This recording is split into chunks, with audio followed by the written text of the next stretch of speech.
I just finished reviewing my trade right now, and I just wish to share with us how we closed this week with over 70% we were just trading one pair and one setup.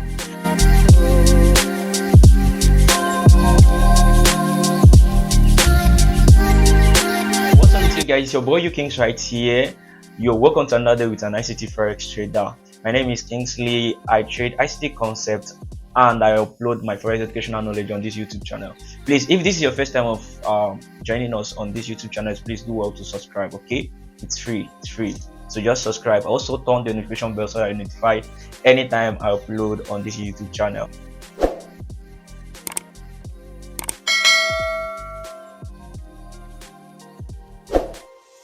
Today is Saturday, and from my trading routine today, I take out time to go through my chart, okay, and review my trade for the week. Let me see what's my performance for the week, what's my best performance, what's my worst performance, and how I can improve the next trading week. Okay, so I just finished reviewing my trade right now, and I just wish to share with us how we closed this week with over 70% we were just trading one pair and one setup. I always tell my friends that you don't need to trade all the pair for you to be profitable in the marketplace. Okay, for you to be consistently profitable, you need to be a niche player. What do I mean by niche player? Niche player is your focus on a particular thing, and such a way that you don't know any other. Like for example, now if you're a Forex trader, you trade just one pair. Okay, if somebody asks you what's happening on BTC, you may not know, right? You're so focused on one particular thing that you don't actually mind what's happening in other pairs. Okay, that is a niche player. So if you're trading Euro USD, you'll be focused majorly on Euro USD. Or let me say, if you're trading Forex, you focus on Forex. You don't know anything that's happening in crypto. You don't know anything that is happening in index, right? So personally, I'm more of a niche player, and I streamlined it into trading just one pair, and actually gain my consistency when I focus on trading just one pair, right? Because the main thing, see, the profitability in the market, I think, is more of you finding your truth, what works for you. Your truth is what works for you. So you need to tell yourself the truth, the kind of person you are. Okay, personally, I'm not good in multitasking, so I notice the kind of person I am. I have to do what, find my focus, and my focus is focusing on just one pair and one model. Okay, when I started, I think when I learned ICT concept, I trade about 3 concepts then and about more than 3 pairs. Okay, but I see myself, maybe I may make a win in this particular setup and give it back to another setup, right? And or I may make a win on one pair and give it back to another pair. Okay, so this is actually exposing me more to risk, and it's not helping me to follow my trading plan, right? So that's why I have to decide to focus on just one pair and one setup. Since then I have gained consistency. All right, so maybe if you're still a struggling trader, you may try to do this, focus on one pair and trading one setup. Do it consistently for 6 months and see how far you can actually go. Okay, I think it's going to help your trading game and help you see consistent curve in the marketplace. So maybe probably when you have gained consistency with one pair and one setup, then you can add one more pair, making it 2 or 3, right? But I don't advise you trade anything more than 3. Okay, personally, 1 is the best. Okay, because 1 will teach you patience, it will teach you focus, and it will help you to gain consistency faster. All right, so this week we closed with 75% win rate. Last week we closed with 100% win rate.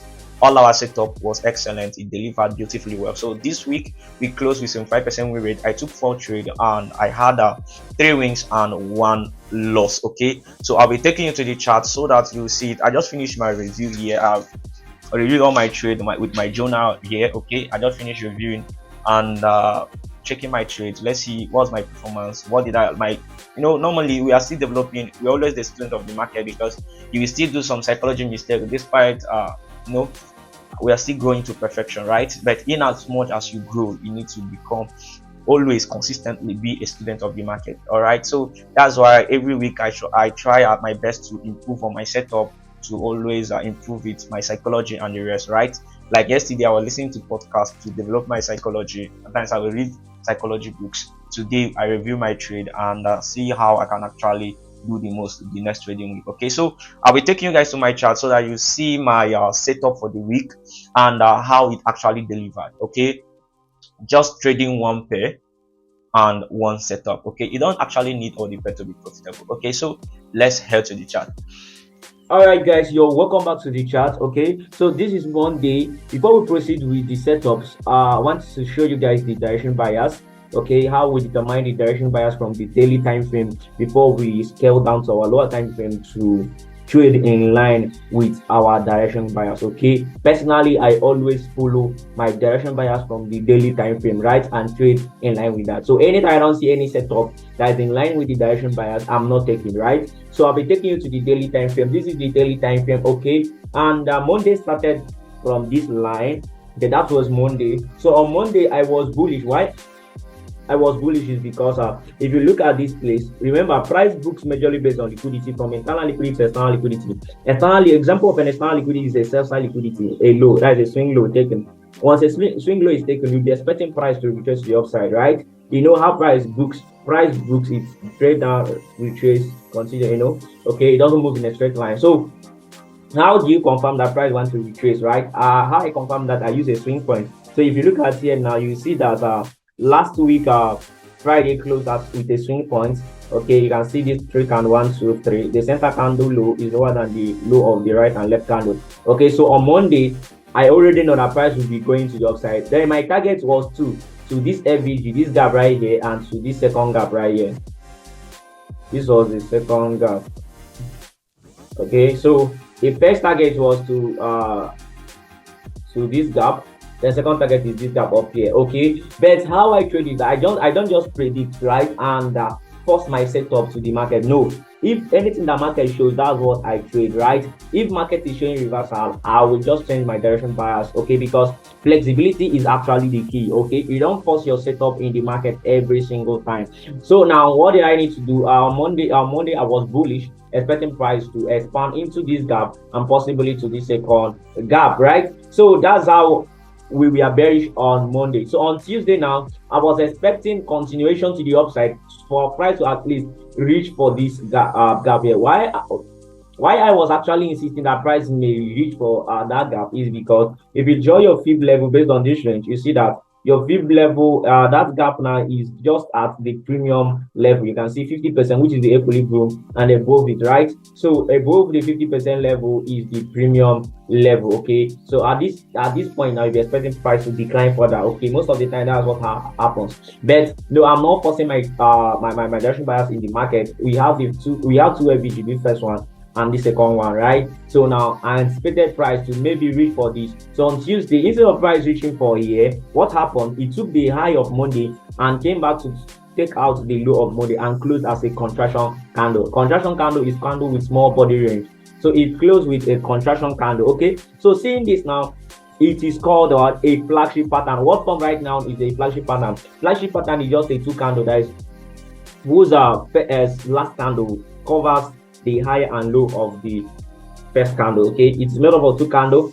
The last candle covers the high and low of the previous candle, kind of engulfed it. Okay, so it took out the high and the low of this previous candle, of this Monday candle. So what it signifies is that price will be reversing to be in line with the order flow, because order flow right here is what bearish. Okay, so I already know on Wednesday that I'm going to be bearish. Okay, so on Thursday I expected a continuation to the downside. The drawn liquidity is to take out this low and possibly this low right here. So this is an old low right here. Okay, so that's the target, and you can see Thursday expanded to fuck into it. And Friday I actually expected a confirmation, a continuation to the downside, though I know price may reverse. But how I trade is that once an external liquidity is met, I used to maintain my direction bias until reversal is confirmed on the daily time frame. Okay, that's how I trade. I keep it very, very simple. Based on my model, that's how it works most of the time. Okay, so at times I'll be safe. Like just like Friday now, Friday closed bullish, but I got a bearish setup. Okay, so it's normal, right? So I'll maintain my direction bias until reversal is confirmed. And right now you can see Friday closed with what, a swing point,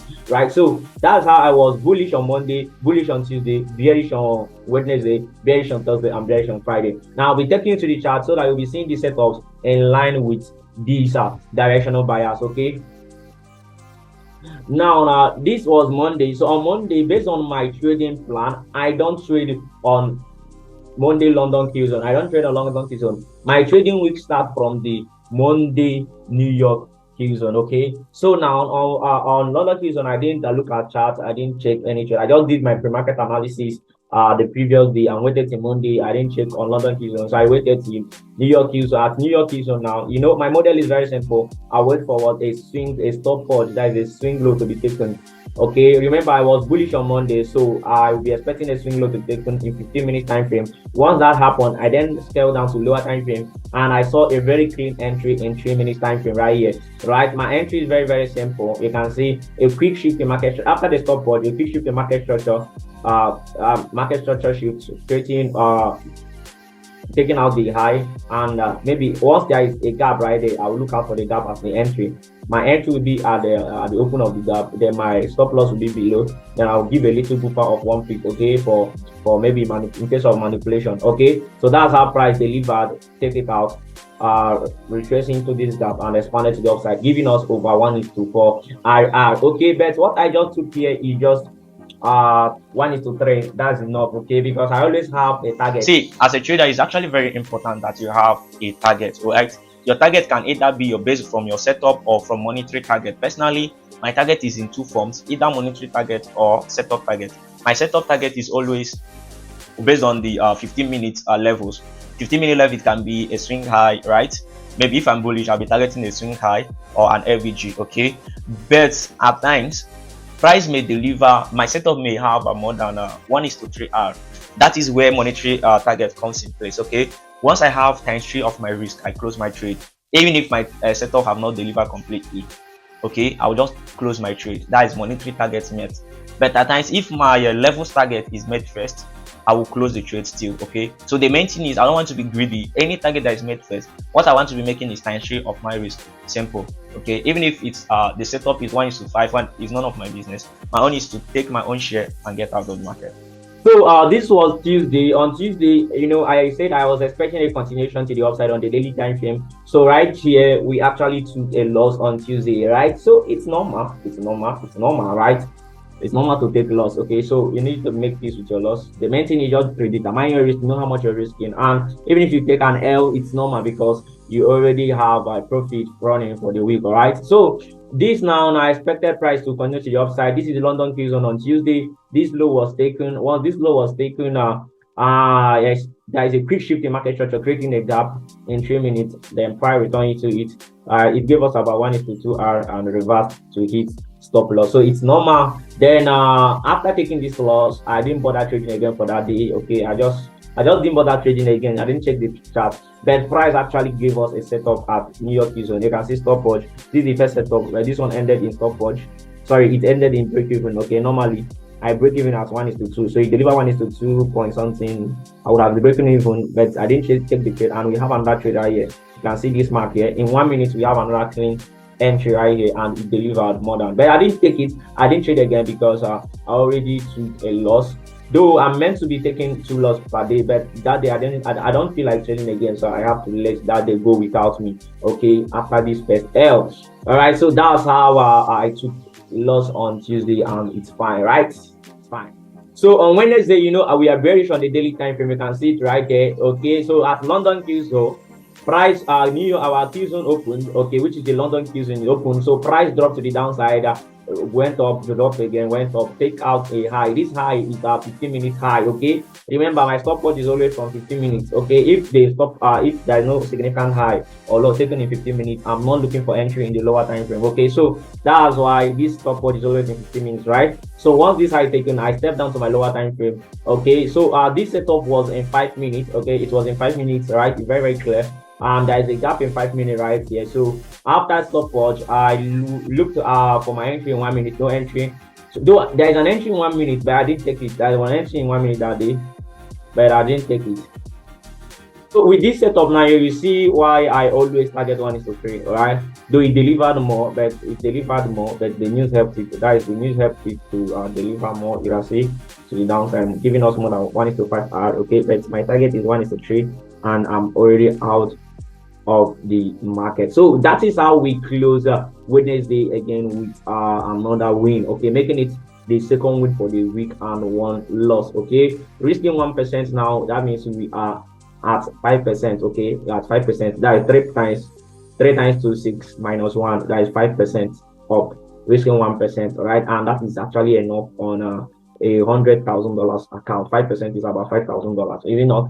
So that's it. It is more of numbers than trying to flip account. No, we don't do that yet, right? So on Thursday, there was no setup on Thursday, so we didn't take any trade on Thursday, right? So this is another reason. See, every at times you know the direction bias. Just like on Thursday, we actually know the direction bias, right? Which is bearish, and price actually expanded very well to the downside based on our drawn liquidity. But we didn't take any trade. So it is normal. At times you can actually know the direction of the market and you not see setup. See, most of you tend to chase price. That's why used to it like end up in losses, right? See, your edge is in your setup. If your setup is not there, don't trade. So you can actually know the direction of the market and you will not see any setup, right? So it is normal. It is normal. Just learn how to adapt with it, okay? Learn how to sit on the sideline. Learn how not to trade every single day, okay?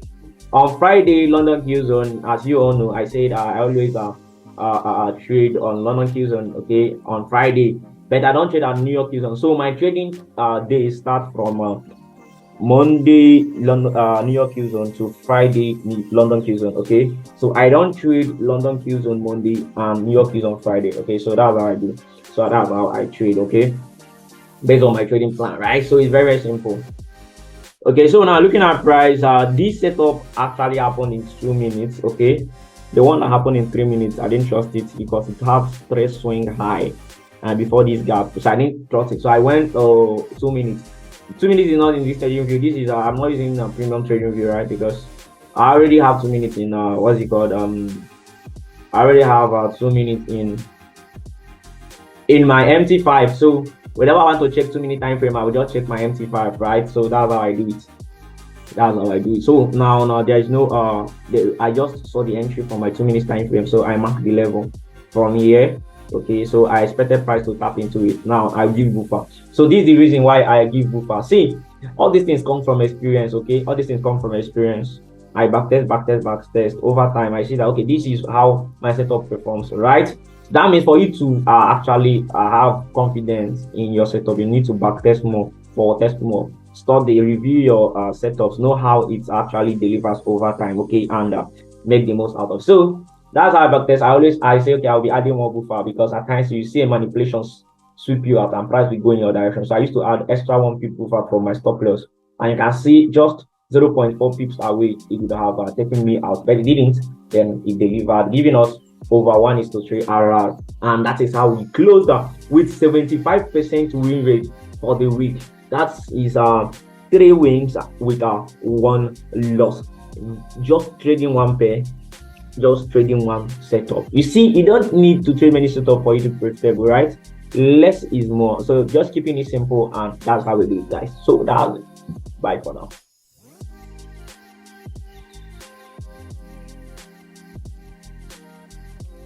So guys, that is it. That's how we close the week again with 75% win rate, 3 wins and 1 loss. Okay, it's very simple, following our trading plan, executing like a robot, and that is it. Okay, some of us some of you maybe if you are still struggling at times, you may actually be having a good setup, but you see yourself not executing properly. That's when you need to work on your psychology. Okay, always backtest, just as I did every weekend. Backtest your setup over and over again. Okay, it will actually help you grow more confidence on your setup. Okay, so do it every single time. That's why you're always a student of the market. Okay, no matter, even if you're constantly profitable, always do this as a routine every single week. So you need to be very big on routine as a trader. Okay, daily routine, weekly routine, and that's how we make the most. All right, so I know you have learned 1 or 2, and you have seen how we close this week, just trading 1 pair.